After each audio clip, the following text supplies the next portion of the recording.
नमस्कार, स्वागत है आपका एबीपी लाइव में। इस वक्त मौजूद हैं हम अलीगढ़ में। बहन कुमारी मायावती बसपा सुप्रीमो के द्वारा आज एक विशाल जनसभा को संबोधित किया। इस दौरान दर्जनों की संख्या यानी कि हजारों की संख्या में लोग यहां पर आए हैं। तस्वीरों के माध्यम से आप अंदाजा लगा सकते हैं किस तरीके से लोगों का उत्साह देखने के लिए यहाँ पर तस्वीरों में आप अंदाजा लगा सकते हैं किस तरीके से लगातार लोगों का उत्साह दिखाई दे रहा है। बहन कुमारी मायावती के द्वारा आज अलीगढ़ में जनसभा को संबोधित किया। क्या कहना चाहेंगे, किस तरीके का उत्साह है? जिस तरह से बहन जी की रैली में जिस तरह से लोगों का उत्साह, उस तरह से लगता है कि इस बार भारत में बीएसपी की सरकार बनने वाली है और बीजेपी की तरफ से जिस तरह से जनता खिलाफ है उसी के रोष में उतनी ज़्यादा भीड़ में आई हुई है। और जिस तरह से दिल्ली में जितने पहलवानों के ऊपर पुलिस वालों ने डंडे लाठी बरसाए थे, कोई नहीं चाहता कि जो देश के लिए इनाम लेकर आ रहे हैं विश्व लेवल पर। बहन कुमारी मायावती की रैली हुई आज, क्या कहना चाहेंगे? देखिए, जिस तरह से लाखों लोगों का विशाल जनसमूह अपनी नेता को सुनने आया, उससे एक बात तय है कि 26 तारीख को हितेंद्र उपाध्याय बंटी भैया बड़ी जीत जीतने जा रहे हैं। अलीगढ़ की सम्मानित जनता को मेरी ओर से अग्रिम बधाई। मुस्लिम समुदाय की बात हो या फिर दलितों की बात हो, बहन जी का साफ तौर पर कहना है भाजपा और कांग्रेस की सरकार ने इनका कोई भला नहीं किया है, ऐसा संबोधन में उनके द्वारा कहा गया। तो क्या लगता है? देखिए, हमारी नेता ने जो कहा वो पूर्णतः सत्य है। कांग्रेस और समाजवादी पार्टी ने खासकर मुस्लिम समाज को डरा कर वोट लेना चाहा है और बहन जी ने उनके बीच रहकर उनकी मदद कर कर उनका विकास कर कर वोट मांगा है। तो मुस्लिम समाज का वोट बहन कुमारी मायावती जी के साथ है, हितेंद्र उपाध्याय बंटी भैया के साथ है। अगर समीकरण की बात कही जाए तो अब समीकरण बदल चुके हैं। बहन कुमारी मायावती भी अलीगढ़ में आ चुकी हैं, उससे पहले अखिलेश यादव, उससे पहले नरेंद्र मोदी। तो क्या लगता है तीसरा जो समीकरण यानी कि बहन कुमारी मायावती जब अलीगढ़ आई हैं तो क्या लग रहा है कहीं ना कहीं जो त्रिकोणीय जो मुकाबला था वो कौन सी समीकरण में बदलेगा? आप सभी लोग सभी पार्टियों की रैलियों में पहुंचे हैं। आज के इस विशाल जनसमूह ने तय कर दिया है कि जन समर्थन किसके साथ है। बंटी भैया बड़ी जीत जीतने जा रहे हैं। मैंने आपके चैनल के माध्यम से अलीगढ़ की सम्मानित जनता को बधाई भी दे दी है। मेरी ओर से फिर से अग्रिम बधाई। ये थे सलमान शाही साहब, पुराने नेता हैं बहुजन समाज पार्टी के। कहीं ना कहीं जो जीत की बात है उनके द्वारा कही गई। क्या कहना चाहेंगे, किस तरीके के समीकरण बन रहे हैं? देखिए, आज अलीगढ़ जनता ने देख लिया है जो जोश खरोश जनता में रहा है। आज के दिन आप स्वयं देख रहे हैं कि हमारा कार्यकर्ता, बहुजन समाज पार्टी का कार्यकर्ता, बहन जी का सिपाही आज स्वयं पैदल चल के धूप में, गड़ी गड़ी में, धूल में, मिट्टी में, भूखा प्यासा रह करके आज बहन जी को सुनने के लिए आया है। इतना जनसमूह शायद जीवन में मैंने पहली बार देखा है। मैंने इतना जनसमूह पहले कभी नहीं देखा था। क्या ऐसी कोई बात बताइए जो बहन कुमारी मायावती ने कही हो और आपने सुनी हो?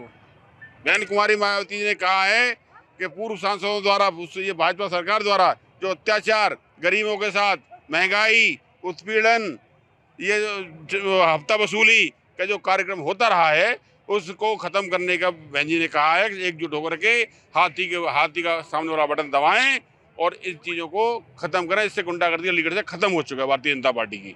अलीगढ़ से गुंडागर्दी खत्म करने की बात कही जा रही है। चाचा, क्या नाम है आपका? करतार सिंह। ये बताइए, आपने तमाम चुनाव देखे होंगे, पहले चुनाव और अब के चुनाव में किस तरीके का अंतर लग रहा है? बहुत फर्क है। क्या? ये सही है। कौन सही है? ये बहुजन समाज अच्छा, कैसे सही है? हर तरह से सही है।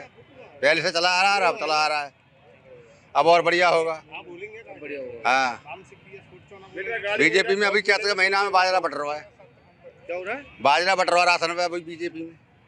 अच्छा, पहले क्या बट रहा था? हैं? पहले क्या बट? मक्का बटी पिछले हफ्ता में, पिछले महीना मक्का बांटी। क्या लग रहा है, चावल और मक्का बटने चाहिए, रोजगार मिलना चाहिए? काय को मिलनी चाहिए। नदी बढ़िया है, काय गिनती का रहा, सबको खवा रहा हूँ। क्या खवा रहा है? सबको नौकरी दे। अरे 500 रुपये महीना से 6000 रुपये हो गए। एक आदमी कमाएगा तो 2.5 लाख रुपए कमाएगा साल में। तो ये कर तो मार रहा हूँ। कौन मार रहा है? मोदी। और कौन मार रहेगा? क्या कहना चाहेंगे, किस तरीके का उत्साह है, होना क्या चाहिए? ऐसा है कि आज एक जनसभा को निवास ग्राउंड संबोधित करने आए थे अखिलेश यादव जी। ऐसा है कि अखिलेश यादव जी का कहना है कि वो मुस्लिम जो कोर वोट बैंक है, उनका वोट बैंक है, वो बसपा की तरफ नहीं आएगा। अब मुस्लिम लोग समझ चुके हैं कि बसपा और जो अल्पसंख्यक लोग हैं और जो सर्व समाज के लोग हैं कि वो सपा से दूरी बना रहे हैं। 2012 के दंगे, 2012 जो 2014 के करीब दंगे हुए थे, 12-13 में दंगे हुए थे मुजफ्फरनगर में। वहां पे मुस्लिम लोगों के लिए कुछ कहा? मुस्लिम लोगों के साथ में बदतमीजी हुई, उनकी देहांत हुए, बहुत ज्यादा दिक्कत हुई। वो नहीं होना चाहिए। हिंसा कभी भी किसी भी धर्म में, किसी भी जाति में नहीं होनी चाहिए। दूसरी बात करते हैं हम आज जनसभा को संबोधित करने आए, तो आज भी मुस्लिम लोगों के पक्ष में कोई नहीं। उनको लगता है वोट बैंक हमारा है, हमको मिलेगा। तो मुस्लिम लोग समझ चुके हैं कि हमको वोट अब की बार बसपा को देना है, अपने अच्छे प्रत्याशी हितेंद्र उपाध्याय जी को देना है। और ये है, और उनके जो प्रत्याशी हैं चौधरी विजेंद्र सिंह जी, उनका इतिहास बहुत पुराना है। वो पहली बार चुनाव लड़े थे 1989 में चौधरी राजेंद्र सिंह के खिलाफ में। उनको एहसान में तो टिकट मिला है, वो टिकट के लायक ही नहीं है। ये बताइए, मैं विद्यार्थी हूँ, मुझे 2 मौके नहीं मिलते किसी परीक्षा में बैठने के लिए, और वो सदा से जो 1989 डायरेक्ट चुनाव लड़ते हुए आ रहे हैं, उनको इतने मौके मिल गए। और वो ये बताइए, वो 75 साल के बुजुर्ग आदमी हैं, उनको घर पे आराम करना चाहिए, बिस्तर में अच्छी तरीके से आराम करना चाहिए। और वो क्या है, राजनीति कर रहे हैं युवा, वो हिंसा फैलाने की कोशिश कर रहे हैं। हिंसा फैलाने की कोशिश ऐसे कर रहे हैं। वो देखो, ऐसी बात है, तो सपा पहले भी हिंसा फैलाने को 2013 में जो दंगे हुए, सपा ने उसको रोकने में नाकाम रही, बिल्कुल। तो हमको सपा पे बिल्कुल विश्वास नहीं है। भाजपा ने दंगे रोक दिए। भाजपा ने, ऐसा है कि लॉ एंड ऑर्डर की बात करती है भाजपा गवर्नमेंट, कुछ मुद्दों पे भाजपा गवर्नमेंट सही है, पर ऐसे के जैसे कि मैं बता दूं, एक गलत कहाँ पे है, एनकाउंटर की बात आती है। भाई हमारे यहाँ पे न्यायपालिका है, न्यायपालिका डिसीजन के लिए जिम्मेदार है। कोई भी है तो न्यायपालिका के पास जाए, न्यायपालिका जो जजमेंट देगा वो स्वीकार होगा, वो सही हो गलत हो वो न्यायपालिका तय करेगी ना। और लॉ एंड ऑर्डर की बात करते हैं, लॉ एंड ऑर्डर ये है कि अभी आपने देखा अलीगढ़ में बसपा प्रत्याशी की गाड़ी के ऊपर सपा के वो भाजपा के गुंडे चढ़ गए, उनके नाम FIR हुई और वो उनमें नामजद नहीं है, अभी तक पकड़े नहीं गए हैं, 25 थे। और ये बताइए, वहाँ गाना चल रहा था कि हम हिंदू राष्ट्र बनाएंगे। क्यों हिंदू राष्ट्र बनाओगे? इस बात की परमिशन प्रशासन क्यों दे रहा है कि ऐसा गाना पब्लिक प्लेस में क्यों चल रहा है कि हम हिंदू राष्ट्र बनाएंगे? क्यों बनेगा हिंदू राष्ट्र? यहाँ सभी धर्मों का ये देश है, सभी जातियों का, ये भाईचारे का देश है, ये भाईचारे का देश है और इसमें भाईचारा ही चलेगा। और हमारा किसी न किसी धर्म से कोई वो है, न जातियों में कुछ है। ये सरकारें ये कर रही हैं।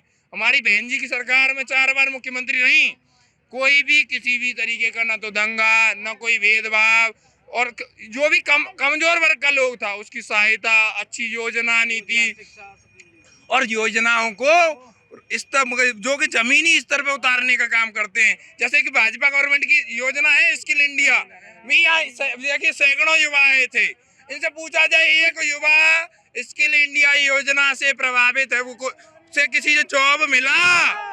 एक युवा को नहीं मिला कोई भी जॉब।